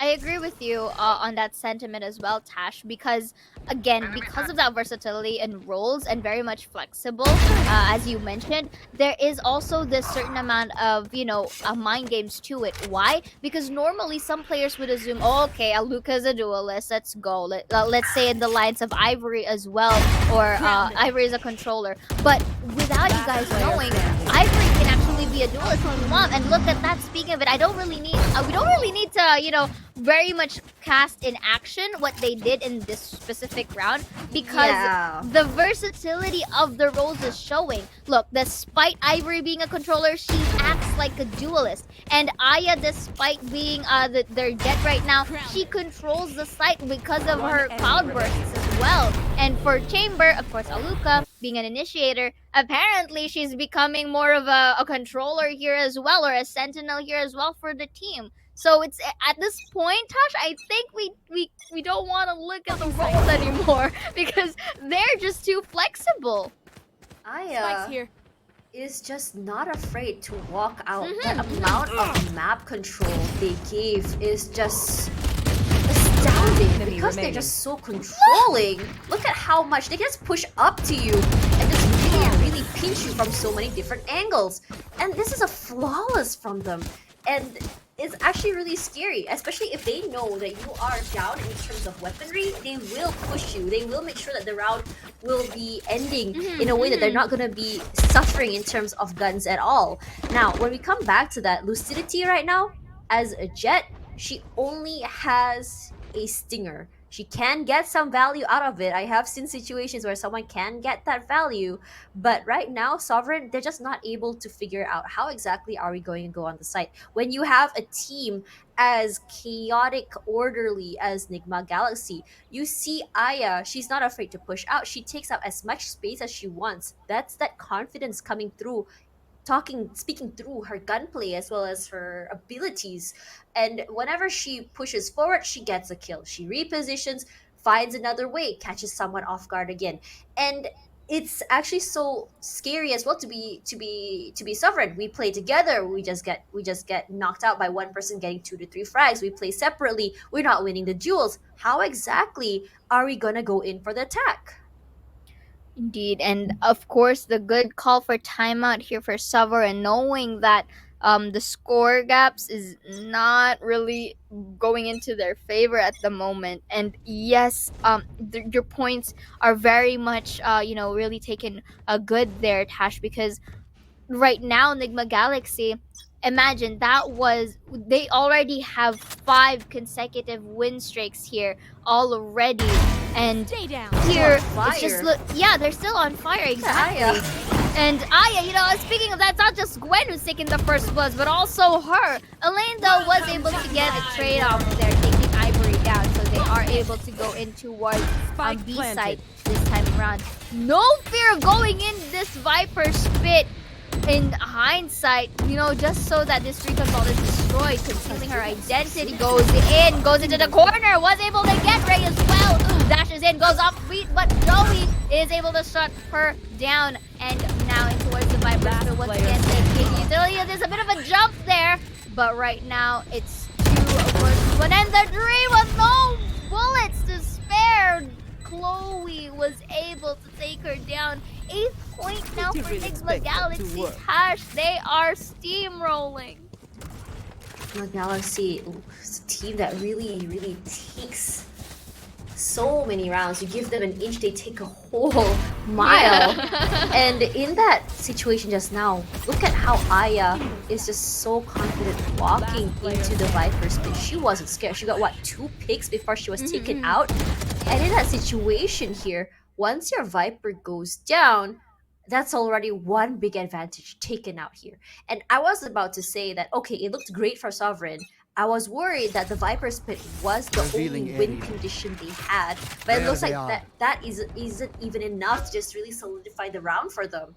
8-1, and I'm also very worried about Sovereign's mental, because there comes a situation here when you lose so many rounds in a row, it might be hard to recover from that. But Joey, I don't think that is a problem here. He easily finds the headshot onto Ivory. I know Immediately have the exactly sight. where you They're already prepping for that post plan that Aya finds in VCT. They do have all the information they need. Does tag one.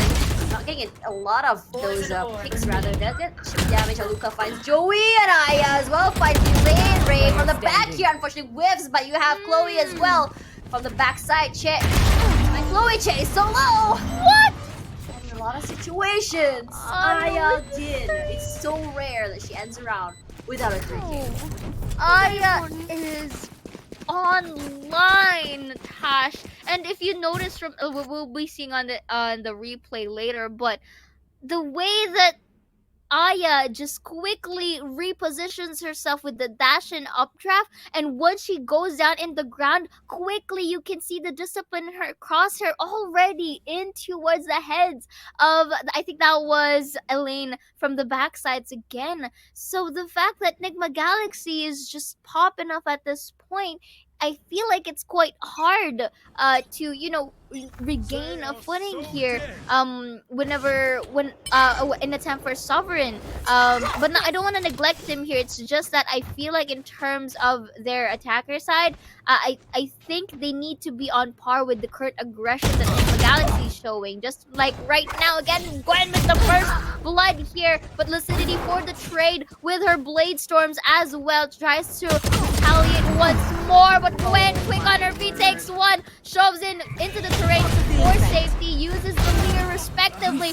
goes in from behind to get Chef for the third. Is she not resting just yet? Joey for the tap to shut her down, preventing the 4K. And look, it came into a point where the spike is just at middle side. All the more proof that Nigma Galaxy is just pushing them, making them go here, and that gets Joey once again from behind with the tour de force of Aluka. 3 versus 1 in the dream, and Elaine has yet to get the spike. Elaine is in a very sticky situation here. No more to As oppose us. Chloe really gonna be spotting out. I think they got the op as well. Yep, Last that's a round free in the for half. them. But Gwen just now, she was in a situation that she was fully surrounded. Because she was able to get those isolations to happen, Aluka as well from the backside, you never really know where exactly the girls of Nigma Galaxy is going to be popping out from. It's so hard to pinpoint. Regardless of attack or defense, I don't see that trend changing anytime soon.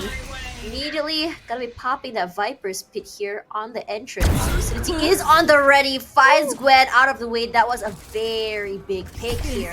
Ray immediately moving on to the site. Aluka just staying quiet as she immediately shoots to the face, switches guns. Beautiful. And I have to say, that was smooth. Indeed. The plan does come through. Aluka playing from the side here. We are seeing those shots coming out, not necessarily hitting just yet. Typically, she gave that optimism. You see that pick from Ray gets Chloe with the Hunter's Fury. Lane from the side just still waiting right now. Moving forward, Aya finds Che right now as the orb goes down. Aluka immediately goes for that. Aluka with the 3K. All she had to do was wait. I am in awe at how dominating Nigma Galaxy is on this map. This is Switching the sides. first game, at least for day 2, to be very much dominating such as this. Looking at replay right now, Lucidity, very good job in Look at opening, this. but Aluka answers back with the op, switches gun, and very smoothly rendezvous back. And here, Give them an off. yeah, and here, That and on the last spaces of that round, the comms, I swear, for Aya, Aluka, and of course Chloe as well, you can clearly see the synergy that has been happening for this team, and it's very refreshing to see once again. But the fact that they were able to give that information, not necessarily have to talk to them, just simply pinging those information, was very vital for Nigma Galaxy, because they knew exactly where to place their crosshairs at without being without the casualties. For Sovereign, however, we're already starting to see a little bit of a pinch in towards their first half right here. They weren't really able to get inside of the site, and if they were, the retake potentials of Nigma Galaxy was a bit too mobile or agile for Sovereign to actually keep up. So Tash, what do you have to say? It's just steamroll from here, I suppose, for at least for Nigma Galaxy. They're 2 points away from winning the second game. As for Sovereign, 11-1, this is a very tall mountain to climb. Their room for error is very low. I mean, we have seen situations in VCT where a reverse sweep does happen, but I am a bit skeptical. It's been just so dominating for Nigma Galaxy. They have so much control of the map. If Sovereign does manage to at least take control of some parts of the map, it may just be a different story. But right now, Nigma Galaxy, not only do they have control of the full map, doesn't matter if they're attack or defense, they're also very, very in sync with each other. You see Aya coming over to mid, wins the duel. There are a lot of situations there where I do notice that Lucidity wants to get those picks there.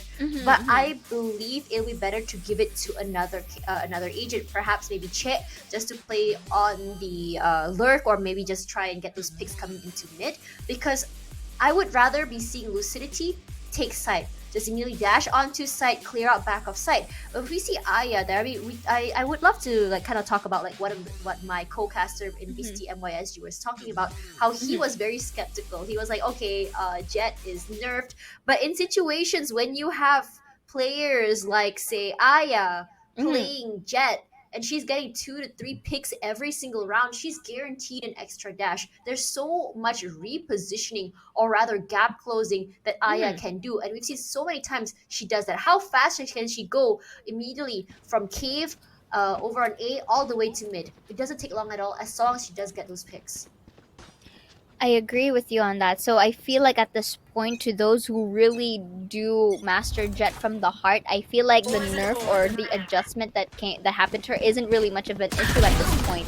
So here, starting it off again, so aggressive and still together. Aya takes the first blood for the pack. Ivory with a kill of her own, denying any more manpower away from Sovereign. Elaine, however, was able to get that trade, bit of a whiff there. He gets 2. Is it going to be another? No. Chloe goes for the shutdown. And from far and beyond, Luca takes net with it as well. And they didn't even need to plant the spike at that point. Gwen cleaned it up to get match point. So very close. But let's have a look at this. Eileen does still manage to get that value of the anchor. She gets 2. That's how you see that 3 people just swinging out at her. It was hard for her to really do anything. I was so sure she would at least be good for 1 more. It was just a situation where you are dealing with 3 at the same time. Probably got caught off guard. Regardless, Sovereign, you need to at least stop them from at least getting the match point. And I think from what I've seen from game number 1 in Nigma Galaxy, they don't have a problem closing out games, as Lucidity gets that immediately with an Ares, but they are gonna be spotted out in the back of site. Joey is still waiting here, pushes out, gets 1, not good for 2 though. Luca Raya get 1 each. Ray from the side there. Ray does get Ivory out of the way immediately as well. Ray with a 3K. She stops that from turning into a game of check-in point. And at least Sovereign was able to get another point on their side, at least trying to prolong this fight. But right now, this was a very different approach for Sovereign at the moment. I mean, this aggression in their defender side, I wish we could have seen it in towards their attackers. But right now, I feel like defender side is quite more of their comfortable state right here, or their comfortable side, simply because they know that they're quite not pressured in planting that spike. So until that spike is planted, they have the luxury once again to wait. I mean, I've been emphasizing that earlier, but I feel like Sovereign Sovereign Oh, thrives here's in Ray. that kind of condition. But here we do see a little bit of a peak there. Ray with only 19 HP and the Dream. Lucidity takes one and then Ares, but Ivory takes a peek with that Toxin taking Ray down from Metal, and Aluka with a kill of her own as well, making it into a 3v4 situation. Very favorable for Nigma Galaxy at the moment. Let's see, the spike has already been planted here. Elaine has to be very careful, but is taking Ivory down as well. Joey for a trade over her. This is the remaining. 4th buy from them, which is understandable because this could be a potential match point from them. But right now, they were able to get this 3rd point on their side. It looks like that buy was worth it from them, but let's see if Nigma Galaxy would, really close this one out, or would Sovereign get another point for themselves? But this is the advantage of having a huge point gap. You can spare and give some amount of rounds just for you to really go back in top shape. Spike planted. I really enjoy seeing this aggression coming in from Lucidity. Mm-hmm. This was really what I wanted to see from her on the attack side. For now, 3 points as they slowly creep out. For now, Aya going straight onto Halls. Oh, they're just waiting as Lucidity with the op straight to Gwen's head. For now, Odin is there. It's a perfect place for you to play in Halls, actually. There's so many wall bangable areas. It is a very, very narrow corner. For now, Aya moving forward. There are going to be smokes here through Halls, and I think she's thinking about pushing through. Doesn't really know what's waiting for her on the other side, as she does take her time. She's very confident with the gunplay. She did spot out that trip, I believe, and Lucidity, ooh, unfortunately, not able to get the kill, but look at how much HP Ivory has left. Owl Drone does come out, does get tagged out, forces her back. And now sprays coming through from Ivory, immediately gonna throw out that snake bite. Does get spotted out by the recon, does not realize that Ray was there. Aluka from the side here sprays out, finds Ray in return. So now you have Chloe not enemy able remaining. to get 3, but she Spike got down 2 A. from that Odin. 1v1! For now, so 1 versus 1. We are seeing that long seconds rotation left. from the back of site. Luca still trying to pinpoint the spike. where exactly the final member of Sovereign is. I don't think it's gonna be a problem getting the plant down. Elaine gonna be able to hear it. planted. We do know that Elaine in terms of gunplay has been 8 very bullets. phenomenal. But both of them very healthy. Oh! They have the Torn of Force as well. Who outguns? Who is the question? Snakebite as well coming forward. But for now it's gonna be Elaine that brings this to a 4 point for Sovereign. A little bit of jump scare backs there for Aluka, to say the least. But right now, at least Elaine was able to really be quick on her feet, prolonging this game all the more. So here, 12-4, and you gotta hand it to Chloe. Odin, despite that, was able to get a call out of 2 and made it all to a 1v1. Look, Lucidity here, you did mention her aggression this time. And again, Ray from behind gets Aya down. But look at it! Look at that! My Another God. collab from Chloe! I know! She went to the dark side using that Odin, I'm like, ooh.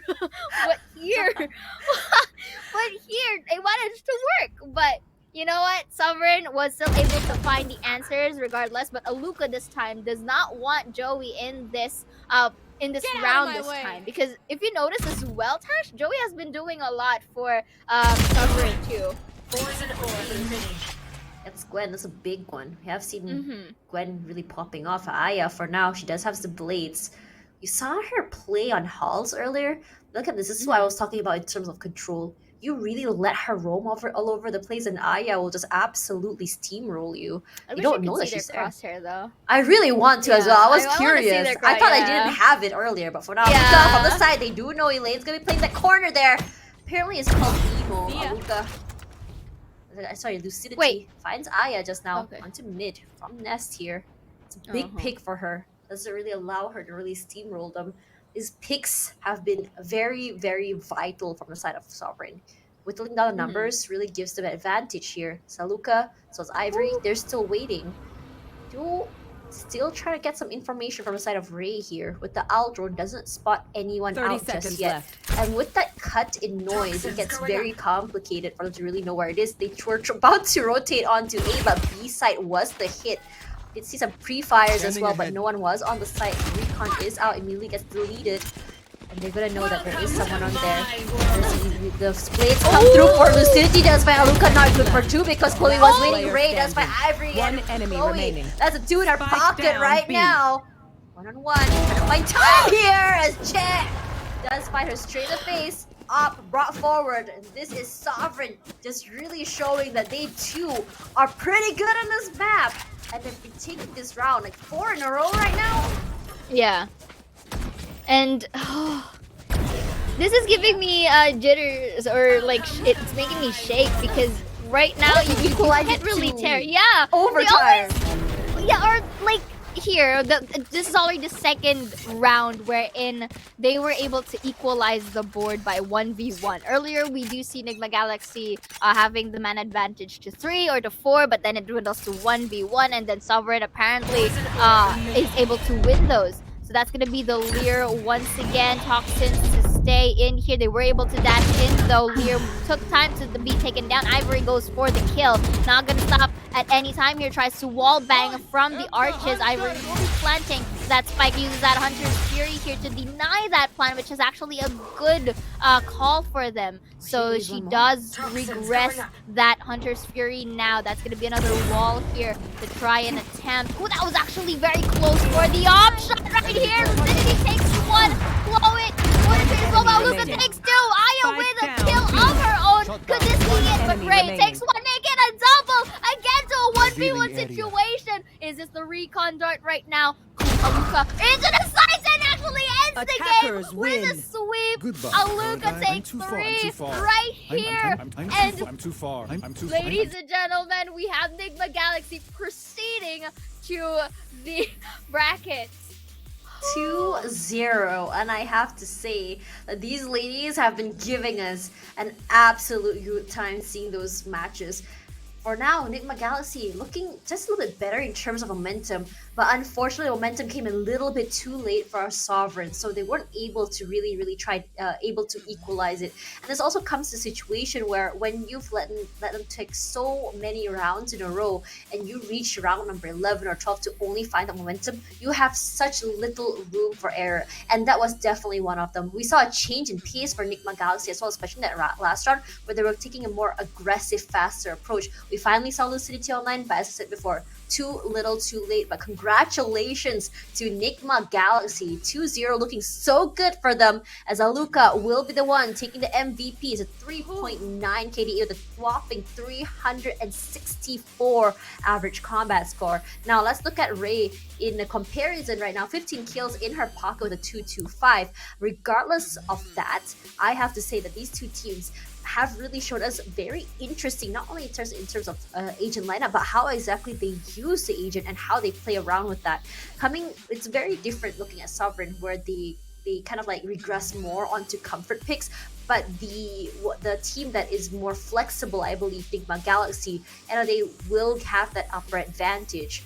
For now, if you look at this in terms of damage, headshot, frag wins, objective wins, all straight up go to Nigma Galaxy. And that's how dominating they are in terms of how they controlled the map. They handled the momentum of the map, the tempo of the game, and map control was all on their side.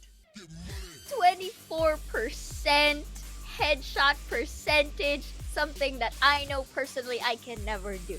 But then again, that's why we're casting. We're casters for a reason. And right now here, in terms of the stats, in terms of the board, you can clearly see that Nigma Galaxy does know how to hone their experiences, and as well with their newfound learnings as well. And it's also proof that adjustments for Jet, not really much of an issue, as we do see Aya and the others as well, even for Lucidity, do pop off in using this agent. So I feel like this is a really safe conclusion for both sides of the team, that it's really just about how your communications is going to go. And it's very much witnessed that Nigma Galaxy was able to really get those information and those timings right, because there were multiple collaterals that happened in towards the galaxy, and it was just placed at a very convenient timing. And looking at these highlights here, you guys will get to see the point. And I hope, Tash, you know, the question was finally answered. It really was. It really was. Did you happen to have the answer now? Yeah, I do have the answer now. Aluka is a beast on Chamber. It's actually really terrifying. And coming back to in general, to quote one of the masters of Valorant 10s, it's actually a buff. In the right hands, it's a buff.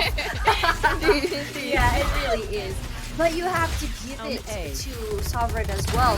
That's honestly, I was skeptical about having a Cypher in general. Yeah, I feel like when you listen to the community in general, they're really asking for an adjustment or at least some changes to be happening on Cypher. But if you look at how Chip played him, how Benkai played him from Paper X, it's honestly been just so phenomenal. Like how in the right hands, any agent can be very, very, very controlling if you want it to be. But regardless, the speed coming in from Nigma Galaxy, great communication as well as enables from the team in general has been giving them all the advantage they need in the world. And this is a very big statement play. It's a statement that says, hey, we're back and you better be looking out for us. Indeed, a really force to be reckoned with, to the point where, you know, Chloe just went to the dark side and used an Odin and yet still get a collateral in the process. Girl, you have become a Sith. But then again, before we, of course, we go, we will be previewed with the updated brackets for today, because again, guys, it's not just the main stream that also has the streams. If I reckon correctly, there is a substream for the other games that are consecutively or simultaneously happening here for the playoffs. And right now, I do want to see the roadmap basically of these teams, because there are a lot of shakeups, and here we go. So Nigma Galaxy was able to win out their upper brackets here and still securing that spot. So it's all basically up to AECL or Alter Ego Celeste, our reigning queens, versus Ren Victress as well for that upper bracket match. And on to the lower brackets here, we do still have Thirst Thread winning against Orangutan from the lower bracket, and of course we have yet to see who wins between SMG and Sovereign into the lower brackets to see who gets to really shake things and fight things off. But right now, really excited for everything right here, Tash. And what are your expectations here? It's honestly really scary to see. I mean, all these newer names have been really performing, and it's very different to the previous opens, where when we think about newer names, we see them maybe at the bottom of the bracket, where we really see that inexperience coming through, and that's totally fine. But these are experienced players with just new teams. So it's really exciting to see these new teams just make up a super team by just forming, combining forces together. But coming back to that, Sovereign will be going as SMG, which I'm very excited to look at, because SMG is a team that is pretty terrifying to deal with. So coming against a team that is, SMG is more of like a team that goes straight from the meta. Sovereign is a team that's not afraid to really go for their comfort picks. It's going to be very interesting. We're still waiting for the results to see who Nigma Galaxy will go against, and waiting for game number 3. This is where it's going to be super interesting, because we don't really know who will be going on next. And of course, with that being said, Tash, this has been at the conclusion, at least for the day 2 of the Valorant Game Changers APAC Series Stage 1 Open for tomorrow. You already saw the schedule, as Tash have mentioned earlier, and of course previewed on your screens. There is going to be a substream for another, if I'm not mistaken, so I guess you guys will be seeing me on that on that stream. But of course, for now, this has been very much a very intense games for us. And of course, Tash, it was very much a pleasure to cast these games with you. Really thank you so much for this time, and of course to everyone who have witnessed these intense battles. But there would be a lot more for the remaining 2 days to come. Yep, that's right. For now, I am Tash Buddy alongside Zia Aura. We'll see you guys tomorrow, and don't get anywhere. Stay safe. One less. That's 3. Jets grounded.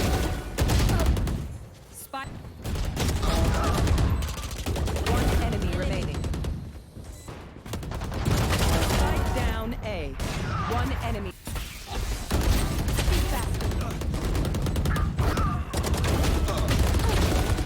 Spike down A.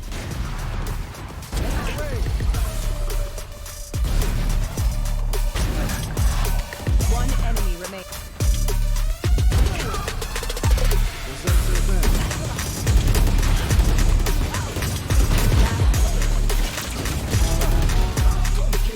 Spike. Last. One enemy remaining.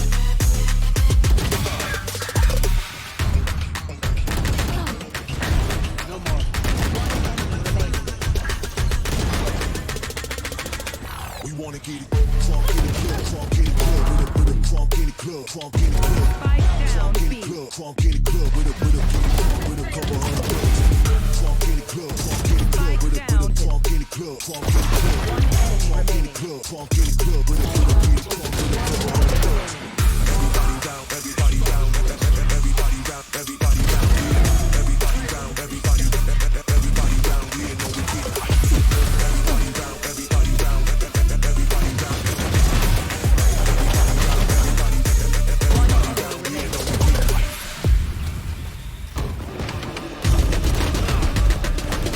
Last player standing.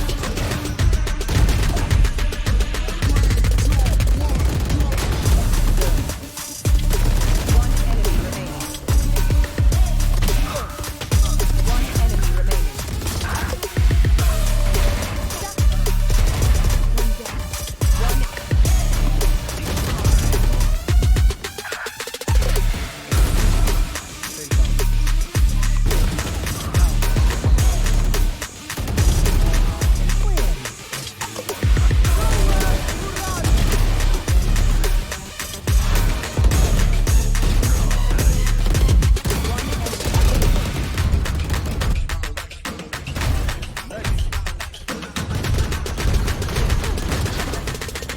One enemy.